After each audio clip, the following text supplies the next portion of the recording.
ആഴങ്ങളിലൂടെ ആഴങ്ങളിലൂടെ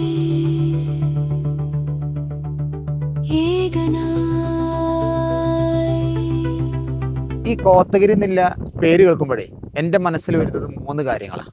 അതിലൊന്ന് അന്തരിച്ച മുൻ തമിഴ്നാട് മുഖ്യമന്ത്രി ജയലളിതയുടെ വേനൽക്കാല വസതിയാണെന്നുള്ളതാണ്.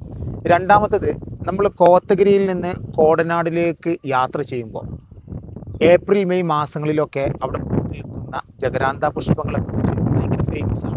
നീല വയലറ്റ് നിറത്തിലുള്ള നീലവാക പൂത്തു നിൽക്കുന്ന സമയത്ത് ഇങ്ങോട്ടുള്ള ഡ്രൈവിങ് ഒരു വല്ലാത്തൊരു എക്സ്പീരിയൻസാണ്. പിന്നെ മൂന്നാമത് ഓർമ്മയിൽ വരുന്നത് കോടനാട് വ്യൂ പോയിൻ്റാണ്.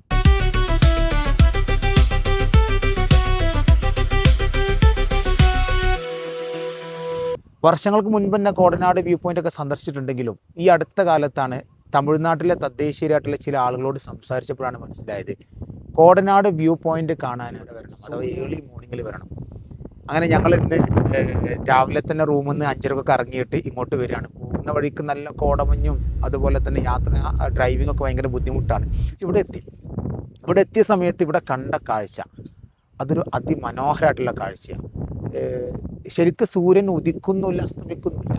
സയൻറ്റിഫിക്കായിട്ട് പറയുകയാണെങ്കിൽ സൂര്യൻ ഉദിക്കുന്നില്ല, അസ്തമിക്കുന്നില്ല. പക്ഷേ മഞ്ഞിൻ്റെയും മലകൾക്കും ഇടയിൽ നിന്ന് പതുക്കെ പതുക്കെ സൂര്യൻ എങ്ങനെ പൊങ്ങിയിട്ട് ആകാശത്തേക്ക് ലൈവായിട്ട് ഇവിടുന്ന് കാണാൻ പറ്റും. വന്ന സമയത്ത് ഏകദേശം ഒരു 6 മണി ഒക്കെ അടുത്തായിട്ടുണ്ട് ഇവിടെ എത്തിയപ്പോൾ. ആ സമയത്ത് എന്ന് പറഞ്ഞാൽ ഭാരക്കാറ്റ്, കനത്ത കാറ്റ് എന്ന് പറഞ്ഞാൽ നമുക്ക് വീഡിയോ എടുക്കാനൊന്നും കഴിയില്ല. നമ്മൾ നോയ്സ് കട്ട് ചെയ്യുന്ന മൈക്ക് വെച്ചാൽ പോലും നമുക്ക് ആ നോയ്സ് അതിലേക്ക് കയറുന്ന അത്രയും ശക്തമായിട്ടുള്ള കാറ്റ്. അപ്പോൾ എന്തായാലും നിങ്ങളുടെ ജീവിതത്തിൽ ഏതെങ്കിലും ഒരു അവസരത്തിൽ നിങ്ങൾക്കൊക്കെ ഇൻഷാ അല്ലാഹ് ദൈവം സഹായിച്ച് നിങ്ങൾ അനുഗ്രഹം ഉണ്ടെങ്കിൽ തീർച്ചയായിട്ടും കോടനാട് വ്യൂ പോയിന്റ് കാണണം. ഇവിടെ കാണുന്ന കാഴ്ചകളാണ്, അതായത് കണ്ണെത്താ ദൂരത്തോളം നീണ്ടു കിടക്കുന്ന എന്നൊക്കെ ചില സാഹിത്യകാരന്മാർ എഴുതാറുണ്ട്.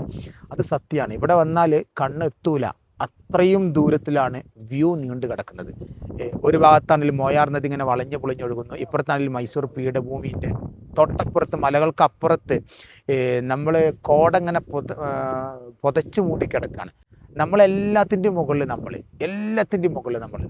എന്താണ് ആകാശവും കോടമഞ്ഞൊക്കെ പരസ്പരം ടച്ച് ചെയ്യുന്ന പോലൊരു വല്ലാത്ത ഒരു കാഴ്ചയ്ക്ക് ഇവിടെ നമുക്ക് കാണാൻ പറ്റും. അപ്പോൾ എന്തായാലും ഏതെങ്കിലും ഒരു അവസരത്തിൽ സമയം കിട്ടുകയാണെങ്കിൽ ഊട്ടിയിലൊക്കെ വരുന്നവർ ഊട്ടിയിൽ നിന്ന് കോത്തഗിരി കോടനാട് കാണാൻ മറക്കരുത്. അതും അതിരാവിലെ 7 മണികളിൽ തന്നെ അത് കാണും.